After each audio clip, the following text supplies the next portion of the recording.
தமிழக வெற்றி கழகத்தின் தலைவர் தளபதி விஜய் அவர்கள் செம்ம ஃபயராக வந்து ஒரு ஸ்பீச் இன்னைக்கு கொடுத்துருக்காரு. தமிழக வெற்றி கழகத்தின் இந்த செயற்குழு கூட்டம் அப்படிங்கிறது பனையூரில் இருக்கக்கூடிய அந்த தலைமை அலுவலகத்தில் வந்து நடந்துகிட்டு இருக்கு. இதில் முக்கியமான தீர்மானங்கள்லாம் வந்து சொல்லியிருந்தாங்க. இதை தாண்டி ஒரு ஃபயரான சம்பவம் இன்னைக்கு நடந்தது என்னன்னா, அவர் தான், அதாவது விஜய் அவர்கள் தான் அந்த கட்சியுடைய முதல்வர் வேட்பாளர் அப்படிங்கிறத வந்து ஒரு மனதாக வந்து அங்கே முடிவு எடுத்திருக்காங்க.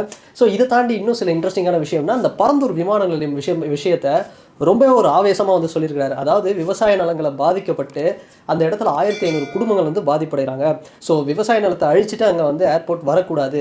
அப்படி மீறி அதில் வந்து ஏதாவது நீங்கள் பண்ணீங்க அப்படின்னா, நான் வந்து அங்கே இருக்கக்கூடிய மக்களை தலைமைச் செயலகத்துக்கு கூட்டிகிட்டு வந்து முற்றுகையிட்டு உங்ககிட்ட நியாயம் கேட்பேன் அப்படின்னு வந்து சொல்லியிருக்கிறாரு.